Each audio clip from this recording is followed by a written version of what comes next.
Good evening and welcome to the September 19, 2022 regular meeting of the Mayor and Council. First item on our agenda is the Pledge of Allegiance. I'd like to invite Christy King from the Kentlands Mansion to come lead us in the pledge. If everyone can please rise. I pledge allegiance to the flag of the United States of America and to the republic for which it stands, one nation, under God, indivisible, with liberty and justice for all. Thank you, Christy. Next item on our agenda is reflection, and I'd like to call for a moment of silence, please.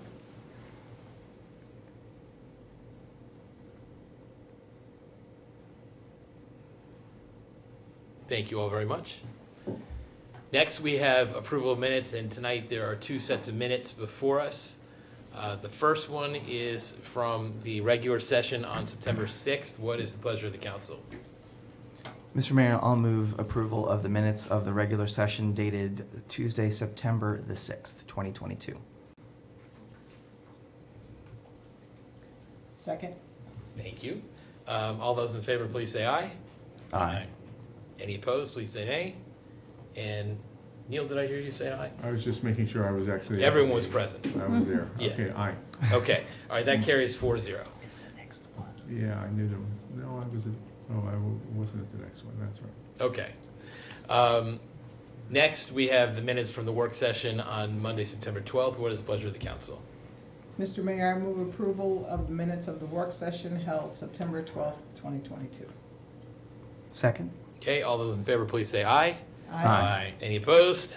And any abstentions? I abstained. Okay, so that carries 3-0 with one abstention. Council Vice President Harris. Thank you all very much.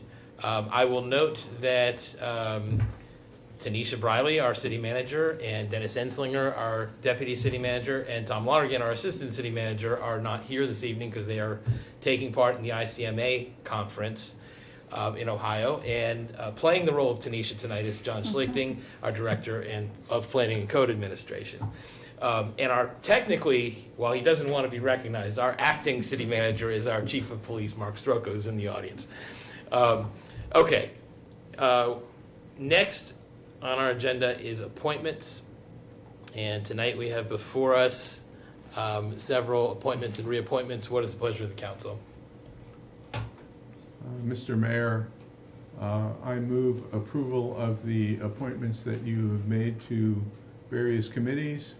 The Community Advisory Committee for a 2-year term ending September of 2024 for Daniel Humphrey and Tiffany Kelly. For the Educational Enrichment Committee, a 2-year term ending September 2024 for Stephen Escobar. For the Police Advisory Committee for a term ending in September of 2024 for somebody else named Stephen Escobar. No, it's the same one, right? Yes. Same exact one. For reappointments to the Economic and Business Development Committee, ending 3-year term ending September 2025 for Barbara Cruz. For the Environmental Affairs Committee for a 2-year term ending September of 2024 for Zainab Abbas, Christine Chin Choi, and Chloe Malouf. And finally, for the Police Advisory Committee for a 2-year term ending September 2024, Carol Martin. Second. Okay. All those in favor, please say aye. Aye. Any opposed, say nay. Okay, that carries 4-0. Is there anybody in here whose name we just called? Please just stand up and introduce yourself very quickly. Certainly. Good evening. My name is Tiffany Kelly. I've just been appointed to the Community Advisory Committee. It is truly an honor, privilege, and pleasure. Thank you so much. Let's give her a round of applause. And it is nice to see you, Tiffany. Okay, so we appreciate your service, and I will note, as I always do when we do appointments and reappointments, that getting involved in a city committee is a great and meaningful way to serve the city. Our committees provide valuable recommendations to the mayor and council that we take very seriously and impact policy decisions. So thank you, and we'll thank everyone else as we see them. Next, we have presentations, and I'm going to invite John Schlichting to join me. I will join John at the podium. we're going to do employee recognition awards.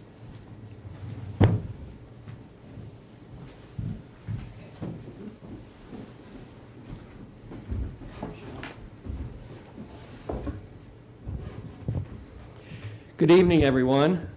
Congratulations to Christy King and the City Attorney's Office team, winners of the 2022 Employee Recognition Award for the second quarter, and that's April 1 to June 30th. The winners were nominated by their peers, and final selections were made by the Employee Recognition Committee, which is comprised of employees from each city department. Christy King, Community Facility Manager at Kentlands Mansion, was nominated for her outstanding work and the excellent support she provides to both staff and customers. She was recognized in multiple nominations for consistently going above and beyond what is expected, despite the challenges posed by the pandemic, staff shortages, and an increasing number of events.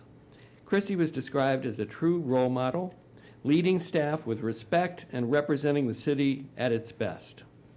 She was acknowledged for recognizing and appreciating staff accomplishments, demonstrating teamwork, and creating a positive work environment.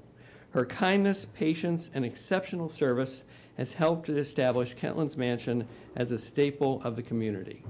And speaking as a dad who just hosted his son's engagement party at Kentlands Mansion just a week ago, this is very well deserved. Congratulations, Christy.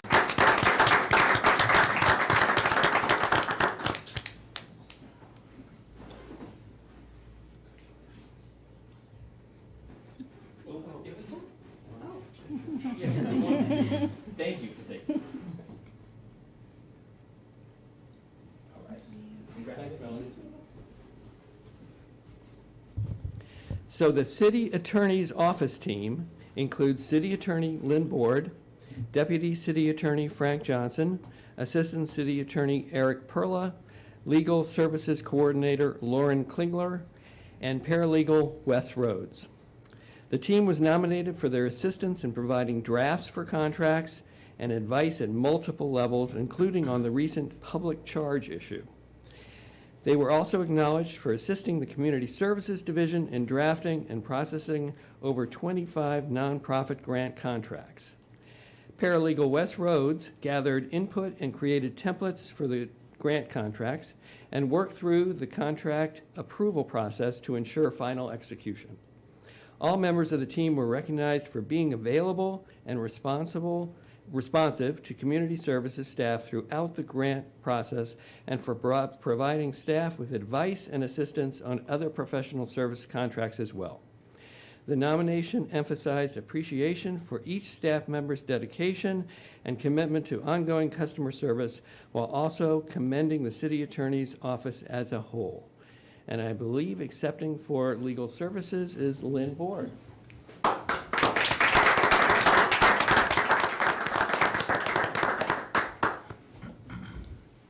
Please congratulate the whole team. Well, let's at least.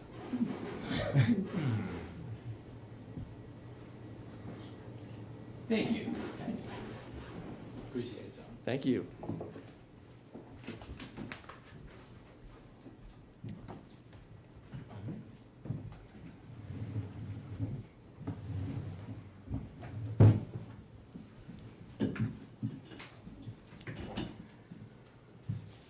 So we're used to having Britta here to take the pictures. So we're sort of making that adjustment. Okay. Now, next on our agenda is public comments. This is the time the mayor and council would like to hear from anybody who'd like to speak on any topic that's not a public hearing topic, and that's easy because we have no public hearings tonight. We ask that you state your name and address, or if you prefer, your neighborhood for the record. We ask that you keep your comments to no more than 3 minutes. If you have more than 3 minutes worth of material to deliver, by all means use the 3 minutes, but you could send the entire thing to us in writing and we'll consider it just like oral testimony. And let me just pull up our Zoom list as well to see if we have some remote participants, and I'm actually not seeing anybody. Is there anybody here who'd like to testify? Please come on up to the podium.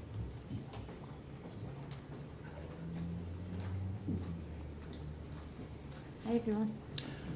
Welcome. Brett O'Connor, we're Wow. 36 North Summit, Okay, just down the road. go right ahead. Okay, we bought a building, we bought a store in 1 North Summit Avenue, and we would like to bring a business to the area that's new. It is permitted in Montgomery County, it's permitted in Maryland, and it is permitted in United States, but it's not permitted in Old Town. And we want to have a tattoo parlor. I spoke with the planning department, and they said that it's not permitted because they made this ordinance in 63 years ago, I'm sorry, in 1996. And they, that time, if you remember, gun was legal, even, and smoking was legal. I mean, not gun, I'm sorry. Smoking was legal, even kids, they were smoking. But there is nothing about smoking here, okay? Then, but tattoo was illegal, and they didn't change that. And they told me that for that we need a budget, we need to hire a consultant. That's not an easy job to do that, and they say at least it takes 2 years if we want to do that. Then they told me go to the city council and speak with them. And we need your help. We are here to get the help from you guys. What kind of business is this? We'd like to put a tattoo parlor. Oh, tattoo, okay. Yes. And it's section 24-160F.2 Yes. is the local municipal code. Okay. Well, is that the extent of your testimony tonight? Yes. Okay, cool. If you can leave a card or some information with Michelle here, then I will have staff, conveniently, we have our head of Planning and Code Administration, John Schlichting, here with us at the dais, and John can follow up and keep us, please, apprised of the issues at hand here. That would be great. Thank you very much. Thank you. Do we have anybody else who'd like to testify tonight? Not seeing any, and I don't see any Zoom participants, so we will close public comments here, and we'll go to from the mayor and city council, and we're going to start with Council Vice President Neil Harris. Okay, so first I would like to do a formal announcement. Let's see. This one, I was about to read the wrong one. After a closed executive session, a closed meeting was held by the mayor and city council on Monday, September 12th, 2022, at approximately 8:01 p.m. pursuant to a motion adopted unanimously. The meeting was proposed to be closed pursuant to the general provisions article of the Annotated Code of Maryland, Section 3-305B1I, the appointment, employment, assignment, promotion, discipline, demotion, compensation, removal, resignation, or performance evaluation of appointees, employees, or officials over whom it has jurisdiction. The topic to be discussed is a personnel matter to conduct the city manager's annual review. Present at the meeting were Mayor Ashman, council members Henderson, McNulty, Spiegel, and Wu. Upon conclusion of the discussion, the closed meeting was adjourned at approximately 8:33 p.m. So you may have noticed that my name wasn't on the list because I was out of town on a business trip last week. I was in Nashville, Tennessee for the week, which was an interesting place. I'd never been before. And did a little homework while I was there just to see what was what. I mean, one thing I noticed in Nashville was there are cranes all over downtown. I mean, a real sign of economic health. It turns out that it's one of the top 10 hottest real estate development markets in the country. My employer, Amazon.com, or my day job, has got a huge presence there and growing rapidly, but lots of other stuff going on. Certainly some terrific music in town, but that's what it's known for, but lots of other stuff going on. So that was an interesting trip. And I did get to watch the last week's meeting on video, and I was glad to see that all the questions I had submitted in advance to the Financial Planning Agency were answered as part of her presentation, and didn't have to be asked afterward. I thought that the presentation was very solid, and the city's money that's being invested in various market instruments are being invested very wisely. One other thing, as I was chatting with some of my colleagues just before the meeting started, this coming Wednesday, is the monthly meeting of the Transportation Planning Board. And one thing that was in the meeting information was a presentation. It's a survey that's done every few years called the State of the Commute.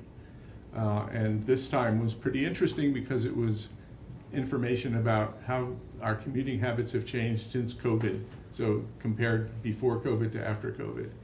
So no great surprise, huge increase in telecommuting and working from home.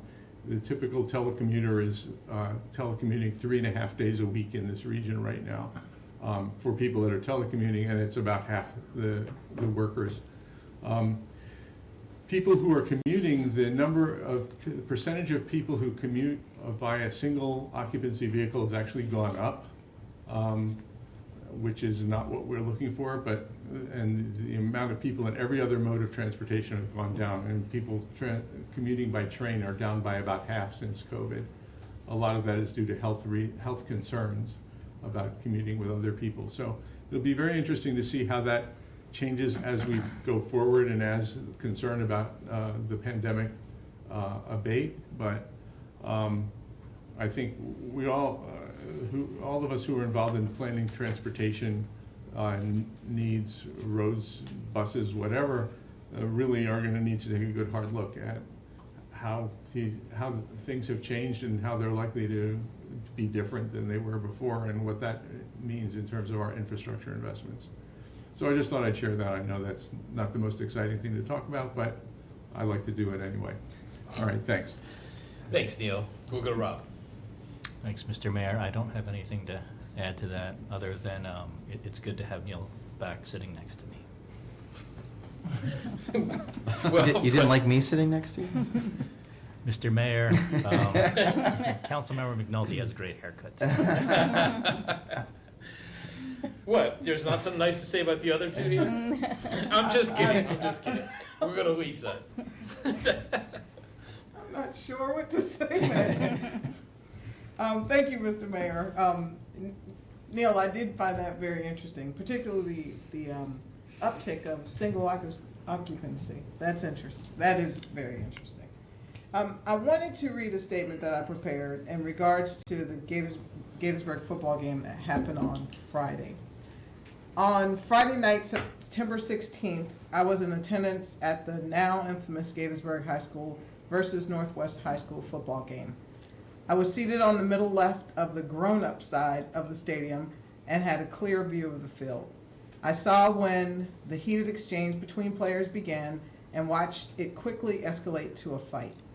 I saw when both benches from each school were cleared and those players went onto the field.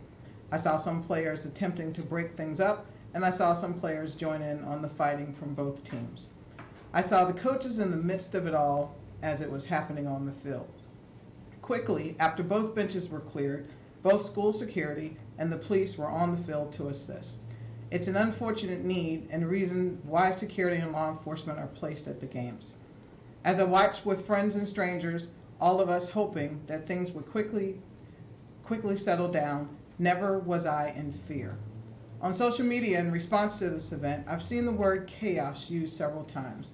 Merriam-Webster defines chaos as a state of utter confusion. I never witnessed that. When the game was called, school security calmly informed us in the stands that the game was over, and as I witnessed, people orderly starting to leave the stadium. What was going on outside of the stadium were different and disturbing events. I stayed inside the stadium gates with many others as we waited for the police to handle the events that were going on outside of the gates, still on school grounds. As things calmed down and I left the stadium, while I was chatting with a parent who was in a vehicle waiting to pick up her 3 kids, a news chopper flew over. At that stage, from my point of view, things had dramatically calmed down because I would have never been outside otherwise, standing around chatting it up with a parent. The best word I can come up with to describe the events of last Friday night is unfortunate.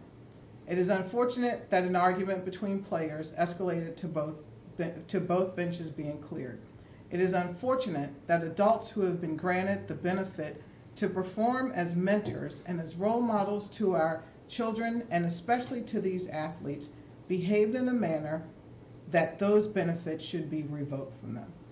It's unfortunate that 86-year-old Joel Hostin, who has not missed a Gaithersburg Trojans home game for the past 50-some plus years, will not be able to attend while a football suspension for both teams is in place. Thank you to the Gaithersburg School Security, the Gaithersburg Police Department. Thank you to the Gaithersburg School Administration that were all at the game last Friday for my and others in the stands' safe point of view for the incidents happening on the football field and outside of the gates. I hope that the temporary suspension is a lesson well learned to those in need of it, and I look forward to attending the next Trojans home game. Thank you. Thanks, Lisa. We'll go to Jim. Thank you, Mr. Mayor, and I definitely would like to associate myself with Lisa's comments. It's a very unfortunate incident, and my thoughts are with the other students who will be affected by this, the cheerleaders, the band, and the students who were not involved. And I'm just glad that nobody was seriously hurt, as far as I can tell, in the aftermath of that event. Today, I am wearing my purple tie, my purple socks. You'll have to take my word for it on the socks, because I'm not going to show those. In honor of National Recovery Month, as we mentioned a couple weeks ago, Wells Robertson House has been lit up in purple as well for recovery. Congressman Trone, who, as we all know, has been leading the efforts on the Hill, pushing for improvements in the way that we treat opioid abuse disorder and mental health in this country. There is an online push to turn Congress purple today, and there have been a number of his colleagues on the Hill that have been echoing that. So I thought I would wear my purple in solidarity, even though my Eagles are playing a purple team tonight in the Minnesota Vikings. The things I will do for important events. No. But in all seriousness, I've said many times that I'm very much focused on mental health, and I have several friends from high school who are actually advocates in the recovery space, and the more that we can do to end the stigma surrounding both are really important, and I stand in solidarity with all those working to do so. Today, my thoughts are with the people of Puerto Rico as they are dealing with their second catastrophic hurricane in 5 years, almost 5 years to the date. In some places, there have been over 30 inches of rain with a Category 1 storm. And I think a lot of times people get hung up on the category, which is the winds. With climate change, the atmosphere is able to hold more moisture and is dumping more and more rain. And we're seeing more and more of these, 1 in 1,000 year events happening every couple of years. The entire island of Puerto Rico is without power at this hour. And I know we have a strong Puerto Rican community here in Gaithersburg. My thoughts are with you and your family. And I can imagine that we'll be seeing a lot in the news over the next few days and weeks as we try to help our fellow Americans in Puerto Rico. I was not in Nashville, but I was in Savannah this week taking CJ to college and getting them moved in for their freshman year of college. And while I did notice a lot of cranes in Savannah, I can't help but notice how clean a city Savannah is. And it's a place with no prohibition on open containers in the historic area. You've got people you can walk and take a beer or a mixed drink to go, and yet the place is clean. It's really fascinating. I know we've had conversations about whether we should open up some of our parks to allow for drinking, and it's just interesting that an entire historic district can do it and maintain, pretty good public order and cleanliness. So I just thought it was an interesting example that it can be done if it's done well. So I thought I would bring that up. And finally, I attended the Montgomery County Chamber of Commerce first annual legislative reception. It was great to see a number of our public officials there, mingling with a number of the leaders in Montgomery County business, some big names in attendance. It was my first time at Pinstripes. I'd never actually made it to Pinstripes down at Pike and Rose. So just a nice opportunity to mingle with our business community. I've been to a number of Gaithersburg, Germantown Chamber events, but I had not gotten to the county one, so that was a good event to be a part of as well.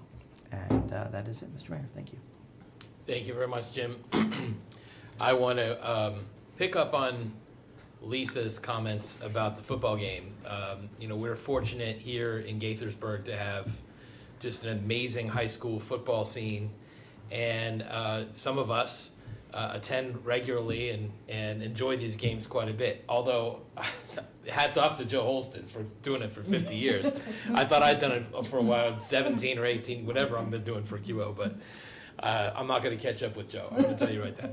But, I want to put things in perspective.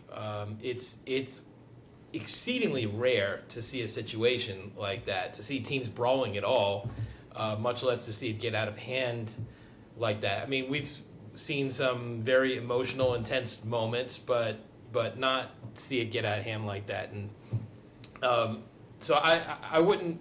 I was talking with Lisa before the meeting. I just don't want to see people really take this and run with it like it's not safe or take it for more than what it was. It was a situation that happened. It was handled by the authorities. We got an update from our chief indirectly that night, and then from him directly the next morning about it. That the police departments had it. They did have it handled. It was a situation. They handled it just fine, and we appreciate that. And I was approached by several reporters over the last few days, and I've refrained from making any sort of statement on behalf of the city on this because MCPS has made a statement. They've taken a temporary action here. They've announced they're undertaking a full investigation of the events, and it's from our perspective, it's their jurisdiction, and we'll look forward to the results of their investigation and see what actions they take, and we'll look forward to that just like everybody else will. And there's not really much that the city can, or that I can add to it. I wasn't at that game. I was at another game. I was at the Quince Orchard Walter Johnson game. So I didn't have any I didn't witness it. So in any event, I appreciate Lisa's statement very, very much. And I know other people who were at that game, and it was a wild situation, but it's not something to draw too dramatic a conclusion from. That said, I want to call out a couple of other events over the last couple of weeks. I was at the ribbon cutting for the Monument Innovation Center, which is going to be a new large biotech lab facility over on Watkins Mill Road. I'm sort of on the same property area between Hampton Inn and Kaiser Permanente, and that was an interesting project. I'll just point out that initially that developer came to us with the idea of putting like one of the large gas stations. Maybe, was it a Sheetz?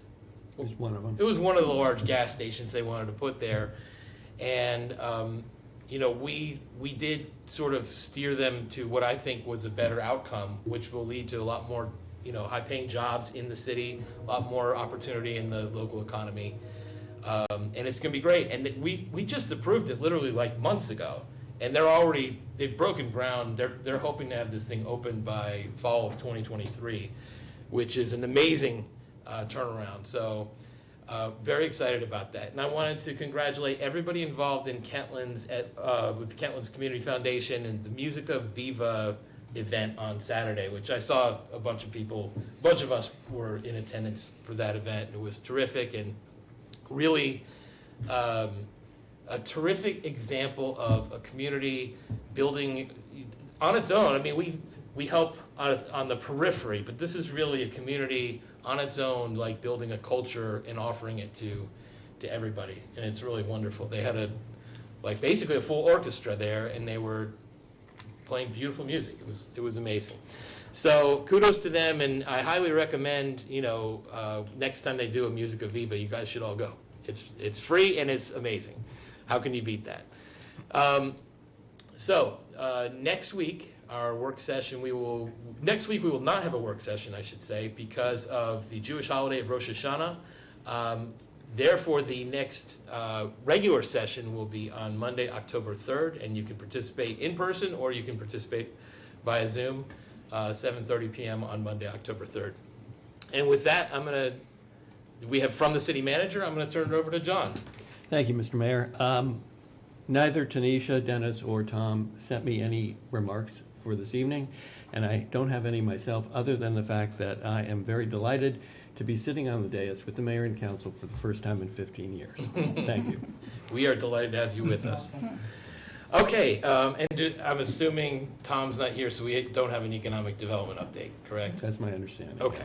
Unless, anybody here have an economic development update? Okay. All right, not to put you guys on the spot. We're going to go to ordinances, resolutions, and regulations. And our first one, Melanie. Melanie Brown, we're going to invite you up here to talk about the parking garage. Good evening, Mayor and council members. The resolution before you this evening is to authorize the city manager to amend the contract for concrete resealing and parking space restriping at the Old Town Parking Garage located at 112 Old Town Avenue. The contract for this project was signed on June 8th, 2022 in the amount of $314,875.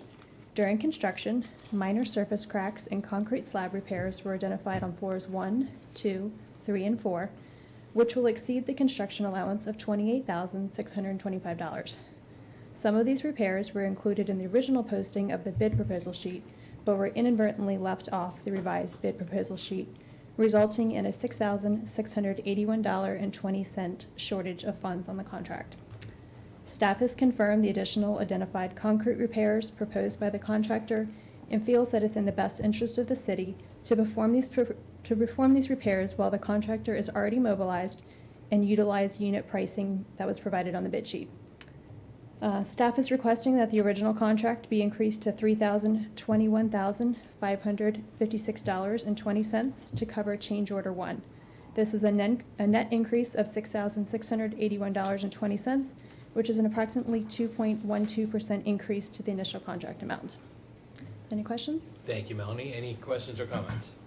If not, does someone want to move the resolution? So moved.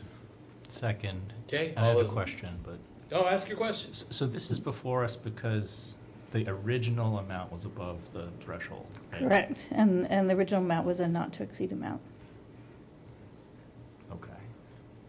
All right, still got a motion and a second. I will call for a vote. All those in favor, please say aye. Aye. Aye. Opposed, say nay. Okay, carries 4-0. Thank you, Melanie. And thank you for playing PIO tonight. Appreciate that. Next, we have our authorization to execute a contract with ZoneCo, and I'm going to turn that over to John. Thank you, Mr. Mayor. You have before you a resolution authorizing the city manager, the real one, to negotiate and execute a contract with ZoneCo LLC to provide consulting services to review and update the zoning ordinance, Chapter 24, the city code.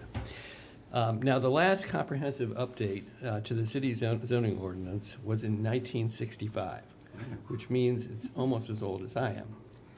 The city budgeted $275,000 in FY23 to engage a consultant to assist with comprehensively reviewing and updating the city's zoning ordinance. ZoneCo LLC, a firm specializing in zoning code development, was the sole respondent to the RFP. With only one offer, staff rigorously vetted the proposal and interviewed ZoneCo during the evaluation. Following the offer, interview, and reference checks, staff is of the opinion that ZoneCo is well-equipped to work with the city to analyze and update the city's zoning ordinance. ZoneCo's original bid was $232,000 and change, and upon further discussion with staff and to increase public engagement hours and include translation services, it was revised to a best and final offer of $254,000. This offer is $21,000 less than the budgeted amount for this project. Staff is seeking council approval to negotiate and execute a contract with ZoneCo LLC in the amount not to exceed $254,000. Now, Long-Range Planning Manager Rob Robinson is the staff lead on this project and is also here to answer questions tonight. Okay, questions? Neil? I don't really have a question, but just for the general public, I've looked at the zoning code in fair detail. If you look at the zoning map on the city's website, it is quite complex. And I've commented previously that it's long overdue for a revision, both because of the complexity that's evolved over time doing things in a piecemeal manner, but also just the way the best practices for approaching zoning have changed over time. So I'm very happy to see that we're looking to move forward with a revision, and on that basis, I would like to move the motion. Second, but I had a question. Please. Is it also contemplated, so the city code has a lot of, let's call it anachronistic rules in it, and some of it's tied to state law. I'm not sure if others are not. Is that also going to be looked at as well? The intent is to look at everything. Actually, our zoning code, the only real areas that are guided by the land use article are zoning map amendments, Board of Appeals procedures, and Planning Commission procedures. Essentially, all of our stuff related to zoning, parking, signage, all of those sections of code, landscaping, those are basically really things we can control. The one thing I'm thinking about is when we were looking at vaping, and so we were looking at the permissibility, and I don't think this was in zoning, I think this was a prohibition somewhere else, and it had something about you can or can't smoke within a hair cutting establishment that has more than 2 people or less than 2 people. And that's not correct, but that's basically the kind of, thing that was still existing within our code. And I think I went to Lynn at the time and asked her, why does our code even say this? And her response back, at least for that one, I thought was that it was tied to some state law. If we're going to be updating this section of our code, I would be in favor of updating, taking a comprehensive look at updating our entire code where necessary, particularly for those things where I'm sure it's tied to something back, 1965. I don't know why I just pointed. Well, you just to be clear though, the motion was just for this part of the code. It wasn't for the entire code. Correct. So I had a question and then a protestation, or maybe a statement or affirmation. You seconded the motion. Yes, no. Seconded. Yeah. Okay, got it. Lynn, I don't know who's best to address that. Lynn, do you want to? Well, I mean, I think certainly, as you have said, Mayor, what's before you all tonight is the update of the zoning code. I mean, I think it's something that we can look at in the future to take a comprehensive look at the other sections of the city code. I know we looked through the charter like 3 or 4 years ago and made kind of comprehensive changes to the charter. So, that's something that we can look at doing in the future because, I mean, I know there are some sections that have not been touched in many, many, many years. I mean, that may have been in the zoning code. I don't know.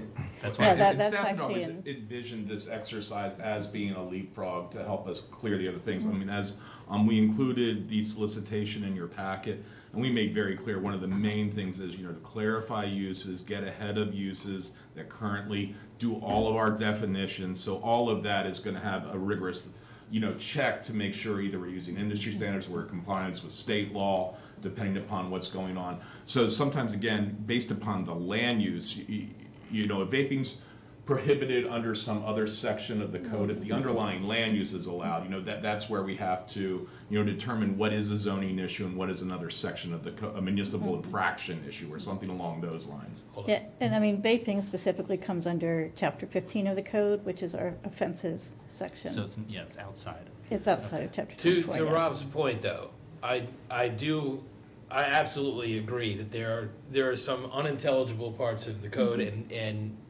judging from the background material on this matter, seems like one of the goals here is to output a zoning code that's much easier to understand, less filled with references, a maze of references, and more clear to what we're after, right? Mm-hmm. Correct. Jim. Thank you, Mr. Mayor. Having undertaken a HOA covenant rewrite, which I don't know what we were thinking, but it was an important thing for the same kinds of reasons, some of the anachronisms and trying to make things easier to follow. The challenge before the vendor and the city is robust. But that being said, could you just kind of talk a little bit about what the process will be as far as public input? And then, is it similar to like when we replaced the code where we just kind of repeal and replace once there is a approved? Procedurally, at the end of the day, this will be a full repeal and replace. Now, it's still structurally going to be very similar to the existing code, as we want to standardize sort of how you do the ABCs 1, 2, 3s with the rest of the code. But, you know, the inclusion of graphics, charts, you know, much as we did with the sign ordinance a couple of years ago, we want to simplify, clarify, and make it understandable. Zoning is hard enough. You don't have to make it intimidating where people don't understand. I mean, that's part of our thing is education with this. As to process, the goal is, and as John mentioned, you know, we increased the best and final offer to expand engagement hours. So what we're really envisioning for this is a 4-stage process. So the first stage, you know, is essentially meeting with the consultant, going over the known issues, establishing, much as we've done with other, you know, it'll be a combination beginning of some online surveys, some outreach. The first phase will actually end in virtual public forums, where at that point the project page is up and we can sort of introduce the greater community and all the stakeholders to what is the intent of this, what is zoning. It's really the educational lead. The second one is where we really start getting into looking at the nuts and bolts, and engagement at that aspect is going to be more targeted. So again, if we have some issues we've identified, let's say hypothetically in the R90 zone, let's reach out to our R90 homeowners. You know, let's get their input. It was mentioned, you know, the prohibition that's been longstanding, you know, for tattoo parlors here in the CBD. Well, that would require, you know, engagement with, you know, the community in the CBD zone. Is this a use that you want? Because it's been longstanding prohibited. You know, surveys can continue on, engagement throughout different business sectors, different homeowners associations, but it's all going to be tied to the zone.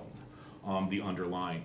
The third section is really when we get into the hardcore nuts and bolts of rewriting. The second phase also ends with you know, we're envisioning, speaking with the consultant, ending with a virtual public forum to sort of lay out then all the issues that we've identified. The third section really is the writing as we begin crafting things with the consultant, and that again ends with a virtual public forum to sort of present what the findings are and the direction we're going to go. The last stage, obviously, is really the pumping out, the presenting to the greater community the draft ordinance, and then entering the public hearing process.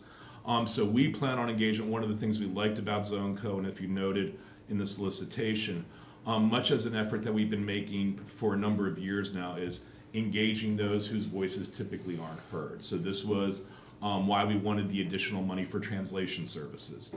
We want to get out and hear from those, because one of the aspects that has just academically nationwide with planning, but we wanted to focus on too, is are there intrinsically things that you know may be precluding equity? So for example, one of the things you typically find is, and this council has dealt with it themselves in the review of some plans, when you have a finding for a floating zone that says maintains neighborhood character, what does neighborhood character mean actually? Is that a tool to be exclusive or inclusive? So this is part of the goal, and another reason why we like Zone Co is to reach out and try to, as we move forward, not necessarily throw out findings or floating zones, but let's make sure they're equitable in their applicability. And it, you know, gives clear guidance to council and the planning commission on how to review plans through that equity lens, which maybe historically, when you have a zoning ordinance that has tenants that were built back into the 60s, you know, may not necessarily be there. So that's like a big overall picture of what the goal is. So tonight, you know, should council pass this resolution, we'll continue working with Lynn's team to draft the contract. Hopefully we get that signed relatively soon. And we would love to be able to sort of have the kickoff meeting with our consultant in early October. As we wrote and as we mentioned to the council during the budget thing, we're anticipating this to take, now that we've been sort of delayed, longer than just this fiscal year. But we're hoping that more or less this can be wrapped up in 18 months. Great. I think one of the most important things, you know, towards the end of this, after we've received all the public input, is really being able, for us particularly, to digest the red line and understand what is changing, and being able for the community to understand the things that are, you know, it's one thing to make things more streamlined and make it more understandable. It's another thing, as you're doing such a sweeping repeal and replace is understanding those things that are definitely changing and calling those out versus, feeling like things were kind of snuck through. Not that we would do that, but just from a public perception approach, I want to make sure that as this conversation is We are evolving. totally in lockstep. This is why with each of the things in our discussions with the preferred consultant, we have talked about throughout, different engagement things. We've baked in, they're aware, should this contract get signed, we have baked in person 5 joint work sessions for the council and the planning commission, so they will be here at different linchpin milestone points. With Lake Forest, as the council may remember, we were pretty successful doing the public forums by doing them virtually, one during the day, one during the night. We captured more than your classic Jim McCaffatorium, with a pallet of cookies for 2 hours. This one, so we're really thinking about how, the lessons learned, not just from the Lake Forest master plan, but from some other things. And as the world is rapidly changing, as Councilmember Harris was talking about, I know with my communities, I'm seeing more and more people going back to work. So it's figuring out, how can we engage the greatest number of people that we need to hear from as we move forward. And in March you saw on the tentative agenda, hopefully we're coming before you, sort of with the stuff related to the housing element. So it's a similar thing. It's trying to identify the stakeholders, identify the issues first, getting the right people in the room to get their voices heard, and then going from there. Thank you, Rob. Thank Go to you. Lisa. Thank you, Mr. Mayor. Rob, I'm thrilled to see this, and particularly that you the team went back to, get the public engagement and the translation services, I think is very important here. You just going through your 4 items, you answered almost every question I was about to ask you, so thank you. But one left. Zoning is complicated. It's hard to understand. It will give you a headache. I'm sure you know this better than most. For average Joe citizen, you talk about a CBD zone, are they going to know, if a survey is produced to comment on this, is there some education that needs to happen prior to, and are you guys geared up to do that? So as I mentioned, the first phase of this project, along with developing the surveys, setting up the project page, all that, the goal of the project page is really education. Zoning is a wonkish thing, we're embedded in it so we understand it. Oftentimes people confuse zoning with the master plan process, so they'll come in and go, what are you gonna do with my property? Well, that's not really where we're going, it's the underlying things that are allowed. So we know that much of the early part is getting the word out, and why we want to finish this first section with the public forum, sort of explaining what is zoning, what is the project, what is the public's role in this project, and where things can occur. So we understand, if I just plop down, hey, we're going to discuss, appeals process, that people would not be down with that. Okay, all right, so, fantastic. Thank you. Rob. Yeah, thank you, Mr. Mayor. Sorry, just the conversation, got the brain juices flowing. I just wanted to make sure I understood the scope of what we are undertaking here with the award of this. Are we talking about a relook and update at our zoning code, or is it possibly on the table that we could take a fundamental look at the structure of our zoning through this process and change it? They're one and the same. So where our standards, much as we wrote in the solicitation, it's to look at things that are inefficient, things that can be tweaked. Much of the problem is the history of development in Gaithersburg. At times, over the years, zoning was placed upon property, so we have a bunch of legally non-conforming, like R90 is the classic one. So obviously one of the things we want to look at is what tweaks can we make without upheaving neighborhoods that are long established and aren't going anywhere, but in a sense, can we craft the code to bring into conformance all these nonconformities? So again, are we holding on to Euclidean standards that may have been of their time that aren't necessarily of their time now? We also want to look at, do we have the ability, it doesn't make sense, we've had a lot of discussion staff has with the council and with the planning commission over the years about our employment nodes. Is it time to develop a floating zone geared towards the protection of our employment nodes? Sort of like MXD, but without the residential, just focus it on commercial and job uses. and then tweak whatever goes around that to help facilitate our economic development growth. Okay, So it's not just a matter of, hey, here's a Scrivener's error, here's a spelling error, and here's something easy. We really want to do a deeper dive, and that's why we're thinking the 18 months. Okay, yeah, I mean, so there are varying degrees of what's described. So if you were to take a look and decide whether or not tattoo parlors should be or should not be allowed in the CD zone versus creating new zoning categories, creating, do what Minneapolis did and collapse the zones in their urban core, that's a spectrum of things. And so are you saying that it's all on the table for this? Yes, but there will be guidance. So using your Minneapolis example, not to get too far ahead, part of our goal is heading before this will be the housing element. So whatever comes out of the housing element, we sort of want resolution with the council. So if there's required zoning changes, we can bake it into this project. We're going to look at things holistically. Everything up front is sort of on the table, but the reality is I don't expect the entire zoning ordinance to be thrown out. As I said, much of the city is established. It's not going to redevelop. It's cleaning up some of those things, much as we talked about a number of years ago with the visioning data analysis and looking at that. Our opportunities for redevelopment going forward are somewhat limited in land mass. So it's really thinking about targeting the zoning. We've talked about it for years. How can we clean up the CD zone? Going back to, when we spoke to council a number of years ago, what can we look at for uses now that reflect the changing dynamics? We developed as a text amendment, integrate light manufacturing, we got out in front. I want to do that through this effort too. It's cleaning up the definitions.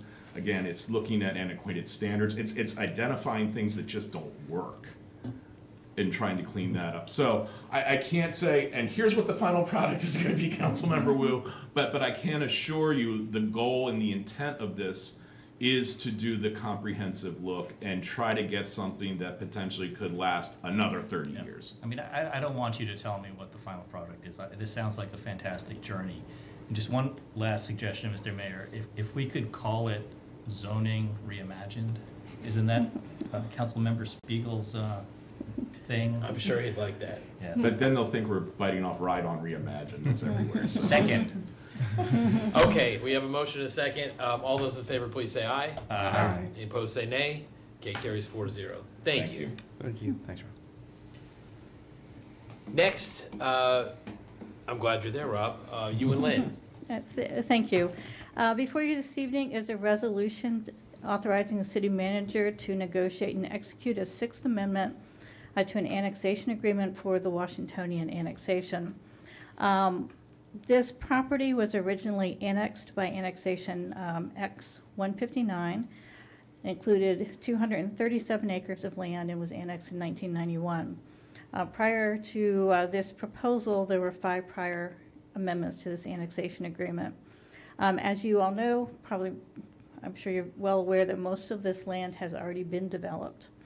So the current proposal amends, the current proposed amendment impacts just 2 of the parcels of the land, parcel J and parcel K. And see, Rob has beat me to it. He's pulled up the exhibit there. So it will impact only 9.29 acres of the total area. Both of these parcels are currently zoned MXD. So parcel J is currently better known as 9715 Washingtonian Boulevard. It's currently developed with the Spring Hill Suites.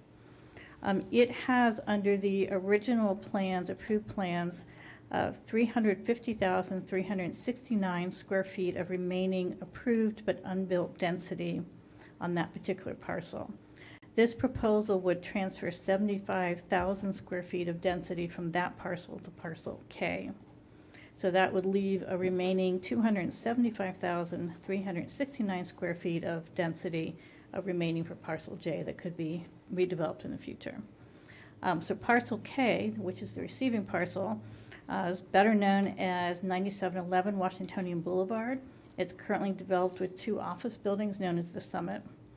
At the Summit, they're planning to construct additional office space with a phase 2 and a phase 3. And again, you can see those outlined on the exhibit that's on the screen.